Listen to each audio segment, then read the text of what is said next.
말씀 듣기 전에 잠시 기도하겠습니다. 하나님 감사합니다. 오늘도 기쁜 마음으로 또 두렵고 떨리는 마음으로 우리 공동체가 주님의 말씀 함께 듣습니다. 우리의 간절한 소망, 이 말씀을 통하여 하나님을 더욱 깊이 알기 원합니다. 그리고 그 하나님을 깊이 경험하고 하나님 우리에게 하시는 말씀대로 살아내길 원합니다. 어려운 상황 가운데 있습니다. 주님께서 우리를 붙들어 주시고 또 교회를 붙들어 주시며 이 상황 가운데서도 오직 살아서 역사하시는 하나님의 여호와 되심을 보는 우리 모두가 될 수 있도록 우리의 믿음을 지켜 주옵소서. 전하는 자의 영광보다 오직 하나님의 말씀의 영광만이 온전히 드러나는 이 시간을 허락하여 주시옵소서. 감사드리며 예수님의 이름으로 기도드렸습니다. 아멘.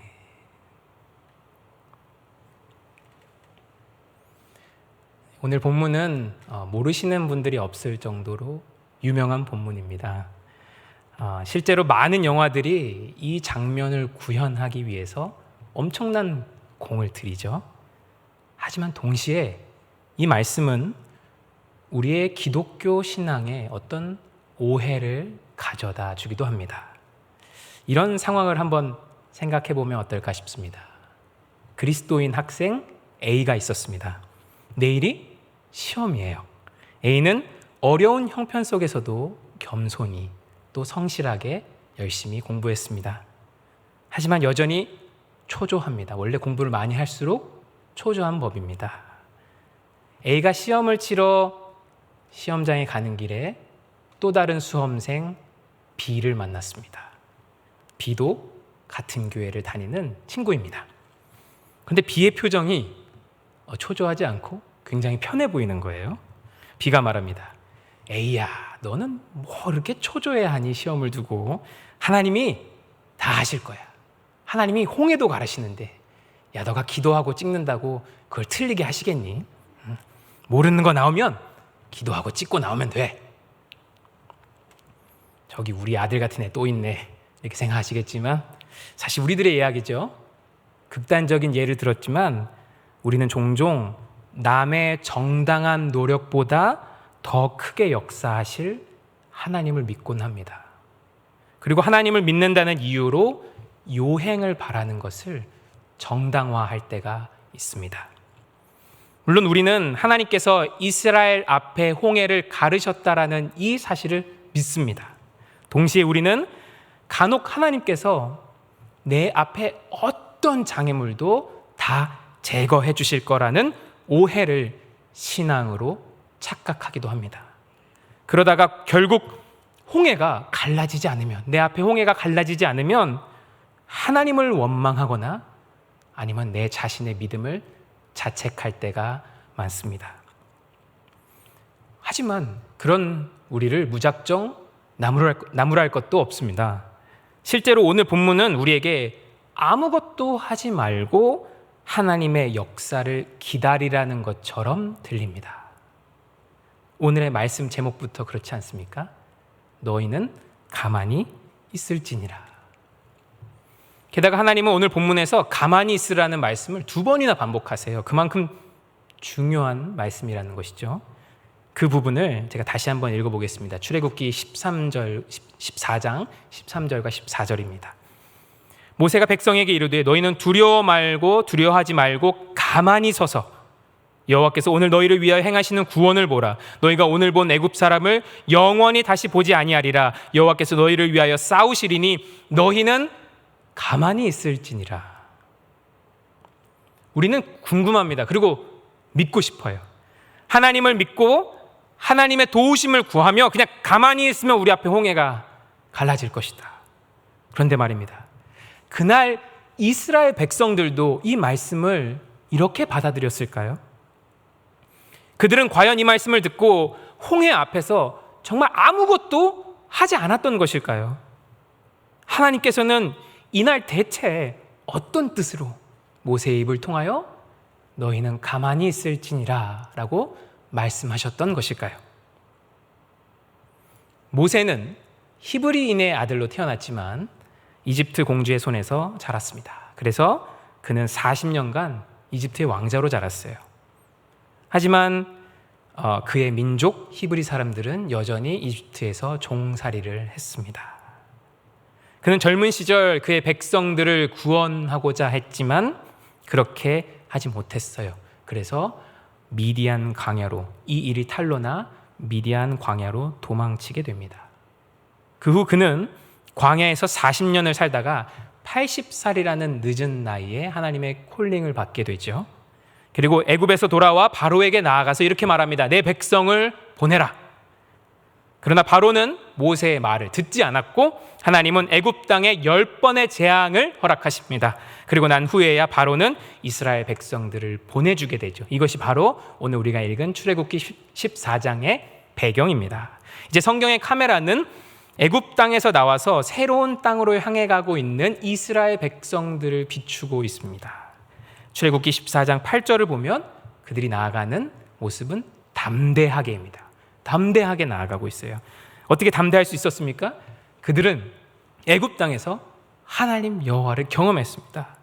애굽 땅에 10가지 재앙을 내리신 하나님, 그러나 이스라엘 백성들은 그 어느 누구도 다치지 않았어요. 오히려 이스라엘 백성들은 더 많은 보화를 들고 또 받아서 애굽 땅을 나왔습니다.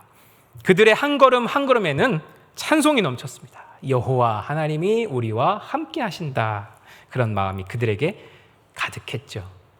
그렇게 담대하고 느긋하게 걸어가고 있었는데 14장 2절을 보면 이스라엘 백성에게 하나님께서 이렇게 말씀하십니다. 홍해를 앞에 두고 바닷가에 장막을 치라 라고 말씀하시죠. 쉬었다 가라고 하시는데 마다할 필요 있겠습니까? 그래서 그들은 장막을 치죠. 게다가 그들은 이런 생각을 했을 것입니다. 이제 바다를 건너야 하니까 여기서 장막을 치고 배를 만들라 하실 건가 보다. 바다를 건널 수 있는 배를 만들라고 하실 건가 보다, 이런 생각을 했을지도 모르겠어요. 맞습니다. 이스라엘 사람들 중에는요, 노인도 있었고 갓난아기도 있었습니다. 게다가 짐도 많았죠. 그들이 바다를 헤엄쳐 갈 수는 없었으니까 바다를 건너갈 수 있는 특단의 조치가 필요했습니다. 때문에 이스라엘 백성은 바닷가에 진을 치라는 하나님의 말씀에 별 의심 없이 순종했어요. 이때까지 그들은 애굽의 군사들이 뒤에서 따라온다는 사실을 꿈에도 몰랐습니다. 그런데 하나님은 모세에게는 한 가지를 더 알려주셨어요. 3절과 4절입니다. 그런데 말이야, 너희가 여기에 진을 치면 바로는 너희가 광야에서 갇혔다고 생각할 거야. 내가 바로의 마음을 완악하게 할 거거든. 그래서 바로가 너희를 쫓아오게 될 거야. 하지만 너희를 따라오는 그들로 말미암아 너희는 내가 여호와임을 알게 될 것이다. 하나님이 모세에게 하나 더 알려주셨죠. 자, 이제 출애굽기 14장의 카메라는 바로의 왕궁으로 옮겨갑니다. 정말로 바로는 이스라엘 사람들을 놓아준 것을 후회하고 있었어요. 그래서 발빠른 군사들에게 명하여 이스라엘을 쫓아가라고 합니다. 그리고 9절을 보면 그 애굽의 군대는 벌써 이스라엘 사람들이 친 장막의 근처까지, 코앞까지 따라붙게 됩니다. 이제 10절입니다. 이스라엘 사람들은 비로소 애굽 군대가 자신들의 뒤를 바짝 따라붙었다는 사실을 알게 되죠. 그들의 마음이 어땠을까요? 원래 잘 될 줄 알았다가 잘 안 됐을 때가 가장 절망도 큰 법입니다. 그들은 애굽을 잘 빠져나왔다고 생각했고 그들이 하나님께서 명하신 땅 가나안으로 기대를 하면서 행복한 삶을 기대하면서 가고 있었습니다. 그런데 저 멀리에서 흙먼지를 일으키며 애굽 군대가 다 쫓아왔단 말이죠. 이 사실은 그들에게 너무나 큰 절망으로 다가왔습니다. 그래서 10절을 보면요, 그들은 심히 두려워하며 여호와께 부르짖습니다. 뿐만 아니라 11절을 보면, 12절을 보면 또 모세에게 다음과 같이 소리치며 따집니다. 애굽에 매장지가 없어서 당신이 우리를 이끌어내어 이 광야에서 죽게 하느냐? 어찌하여 당신이 우리를 애굽에서 이끌어내어 우리에게 이같이 하느냐? 우리가 애굽에서 당신에게 이른 말이 이것이 아니냐? 이르기를 우리를 내버려두라. 우리가 애굽 사람을 섬길 것이라 하지 아니하더냐? 애굽 사람을 섬기는 것이 광야에서 죽는 것보다 낫겠노라. 여러분은 이스라엘 사람들의 마음을 이해하실 수 있겠습니까? 그들의 상황을 한번 생각해 보십시오. 모든 것이 끝났어요. 뒤에서는 애굽의 군대가 흙먼지를 날리면서 이제 다 쫓아왔습니다. 그리고 앞은 홍해가 가로막고 있는 거예요. 사람들은 요동하고 아이들은 울고 모두가 두려움에 떨고 있습니다. 그런 백성들에게 모세는 오늘 본문에서 13절과 14절과 같이 말합니다. 제가 한번 더 읽어보겠습니다. 모세가 백성에게 이르되 너희는 두려워하지 말고 가만히 서서 여호와께서 오늘 너희를 위하여 행하시는 구원을 보라. 너희가 오늘 본 애굽 사람을 영원히 다시 보지 아니하리라. 여호와께서 너희를 위하여 싸우시리니 너희는 가만히 있을지니라. 13절과 14절에서 모세가 말하고 있는 명령형의 동사는 4가지입니다. 두려워 말라, 가만히 서라, 구원을 보라, 가만히 있으라. 4가지입니다.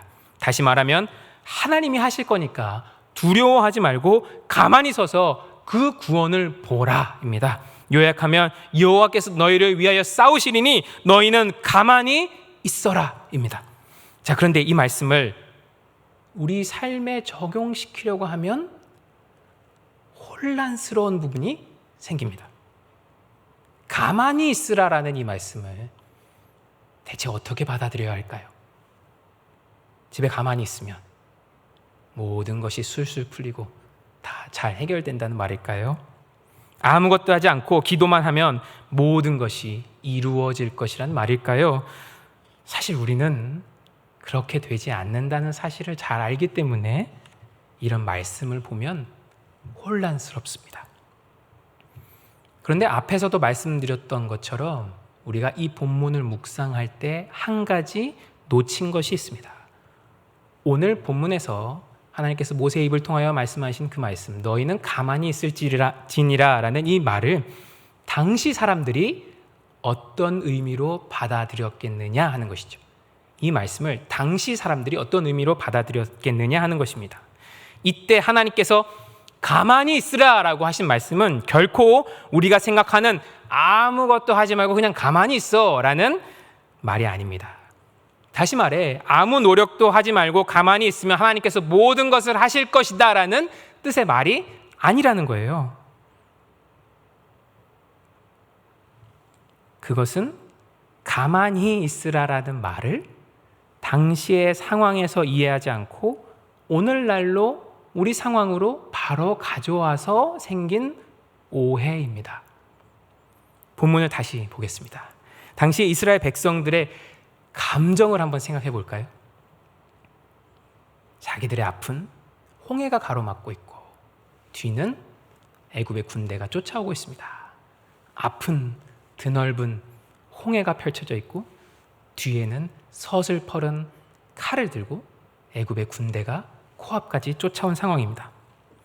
여러분이 이 상황에 계셨다면, 여러분이 이 이스라엘 백성들의 상황에 있었다면 이 상황에서 어떤 행동이 가장 먼저 떠오르시겠습니까?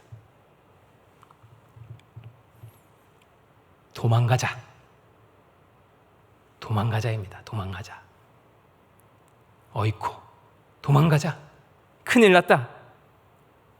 민수기 1장을 보면 당시에 출애굽한 백성들의 수가 얼마였는지를 알려주는데 20세 이상의 싸움이 가능한 남자들의 수만 60만이었다라고 되어 있습니다. 엄청난 숫자죠. 여성과 노인을 뺀 숫자입니다. 우리 한 가정 도망간다고 티나는 숫자가 아니에요. 게다가 애굽의 군대는 많은 무리를 신경 쓰느라 도망가는 몇 가정을 신경 쓸 겨를은 없을 것입니다. 지금 도망치면 살 수 있어요. 저는 이 많은 사람들 중에서 일부의 사람들이 이미 대열을 이탈하고 있었을 것이다 생각합니다.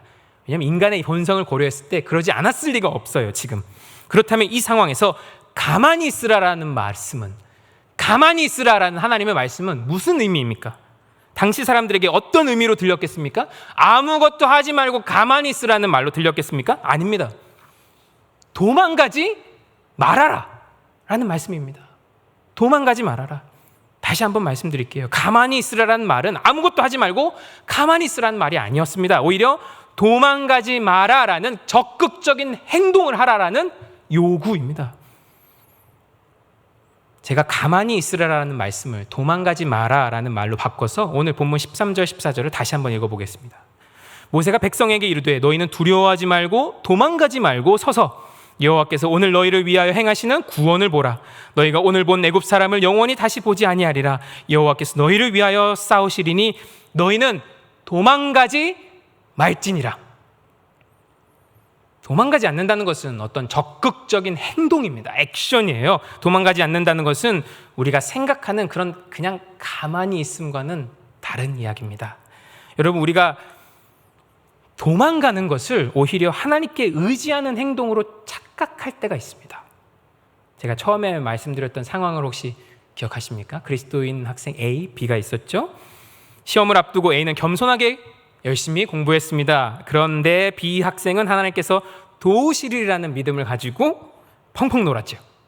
우리가 생각했을 때 가만히 있었던 학생은 B 학생 같지만, 그러나 하나님의 관점으로 A와 B를 바라보았을 때 B는 공부하기 싫어서 도망친 겁니다.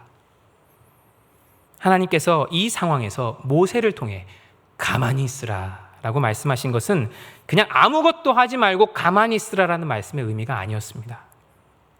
오히려 도망가지 않는 행동을 하라라는 구체적인 말씀이었죠. 아울러 오늘 본문을요 조금 더 살펴보겠습니다. 오늘 우리는 본문의 상황에서 도망치지 않는 것이 얼마나 큰 믿음의 행동이었는가를 다시 한번 알게 될 것이에요.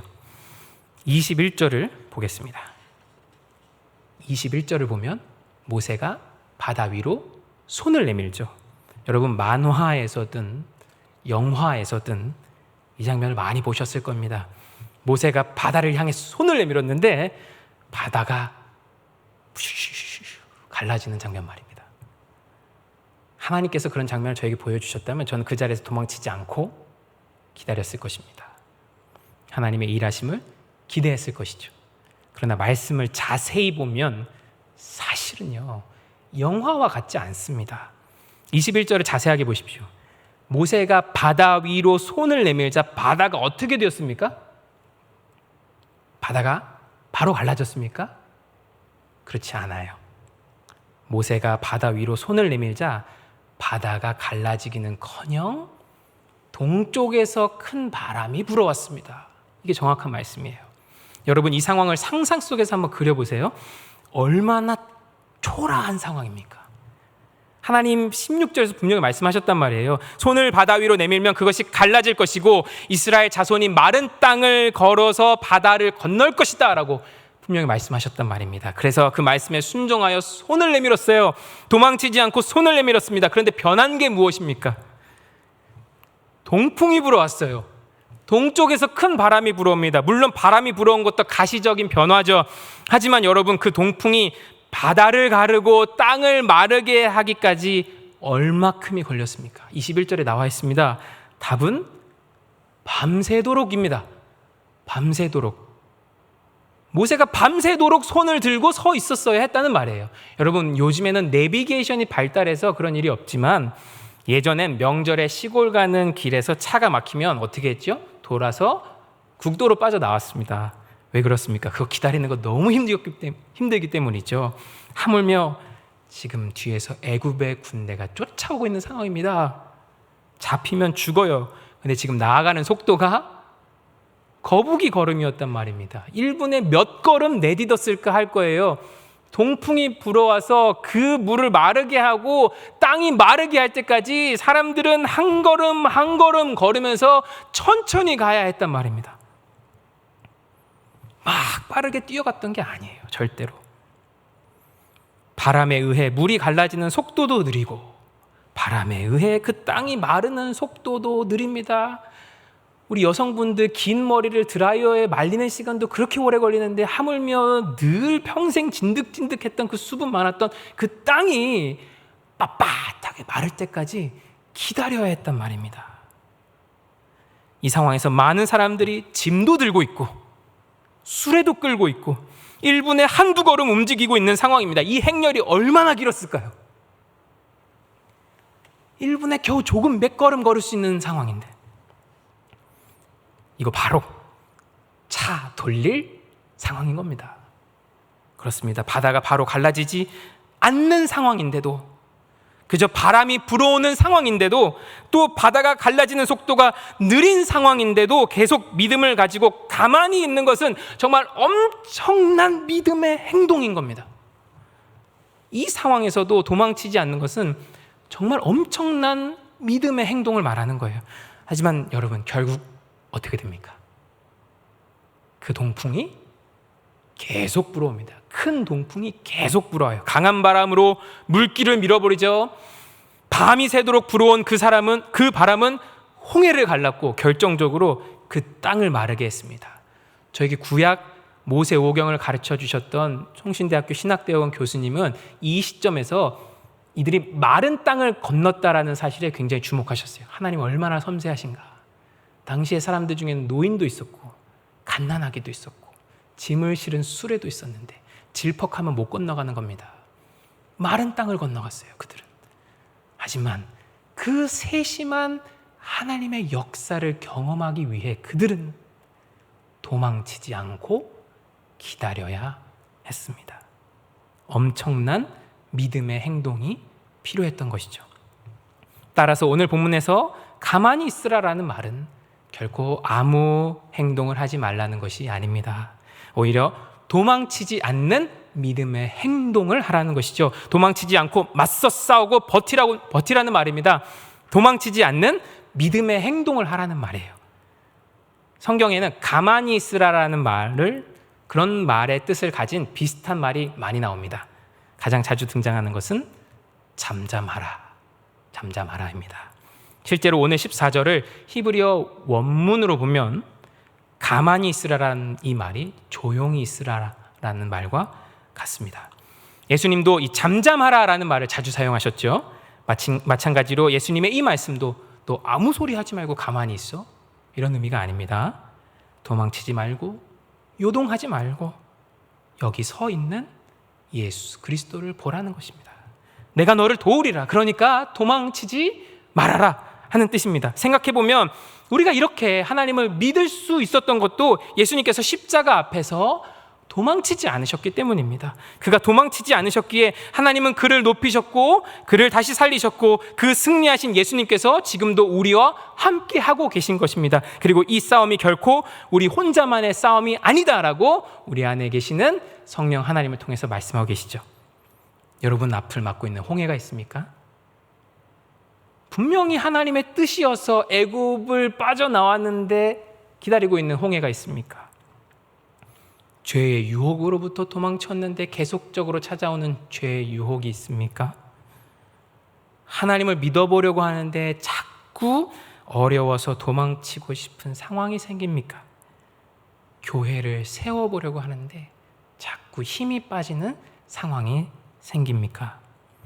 오늘 본문을 기억해 보시기 바랍니다. 하나님은 그런 상황에서도 우리에게 도망치지 않는 행동을 기대하고 계시죠. 또 그리고 이 약속 붙들고 우리도 도망치지 않을 수 있는 겁니다. 죄를 앞에 두고 지지 않으려고 안간 힘을 애쓰는 것, 그것이 도망치지 않는 것입니다. 하나님이 이끌어 오신 이 길에 어려움이 생겨도 결코 타협하지 않는 것 역시 도망치지 않는 것입니다. 소망이 없는 것 같은 이 시대에도 하나님을 사랑하고 예배하는 일을 그치지 않는 것 역시 도망치지 않는 것입니다. 그때 우리는 하나님의 도우심을 보게 될 것입니다. 우리는 도망치지 않아야 하나님의 일하심을 경험할 수 있습니다.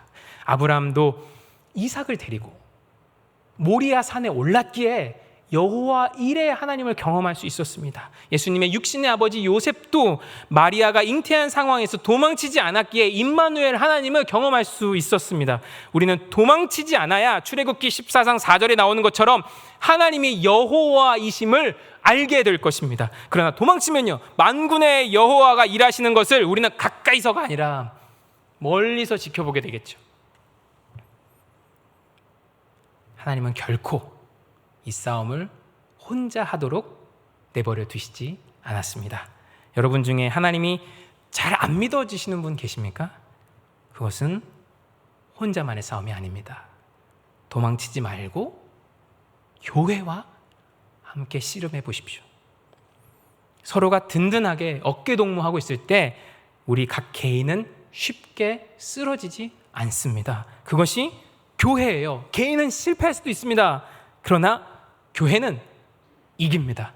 왜냐하면 예수님께서는 교회를 세우시며 이 약속을 하셨기 때문입니다. 내가 이 반석 위에 내 교회를 세우리니 음부의 권세가 이기지 못하리라. 예수님 약속하셨어요. 교회를 세우시면서 약속하셨습니다. 등산이 함께 할 때 더 힘이 나는 것처럼 경건생활 트레킹도 그래서 함께 할 때 더 힘이 나는 거 아니겠습니까? 말씀을 마치겠습니다. 오늘 말씀은 어쩌면 너무나 심플한 하나님의 약속을 담고 있는지도 모르겠습니다. 도망치지 않는 믿음 속에서 하나님은 반드시 역사하신다. 우리는 이 말씀을 붙들고 이 약속을 이루시는 하나님을 보게 될 것입니다.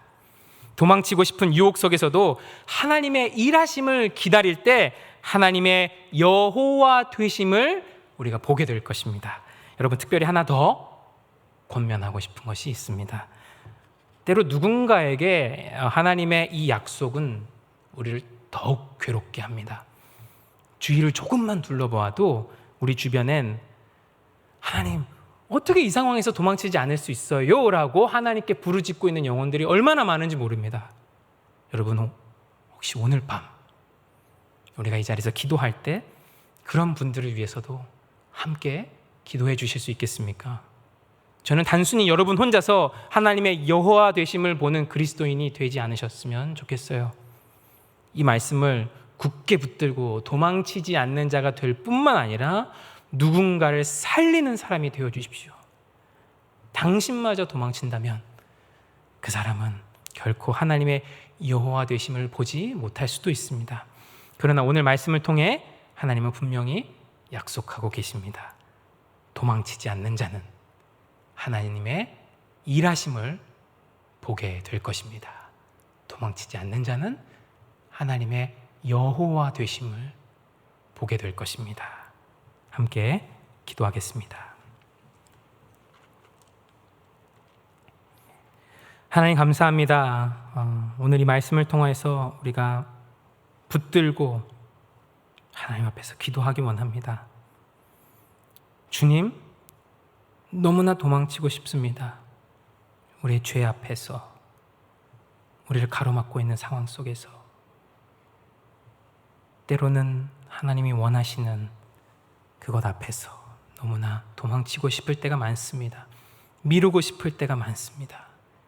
그러나 그때마다 예수 그리스도를 붙들고 약속의 말씀을 붙들고 도망치지 않는 믿음을 허락하여 주시고 그리함으로 여호와의 하나님 되심을 우리가 볼 수 있도록 허락하여 주시옵소서.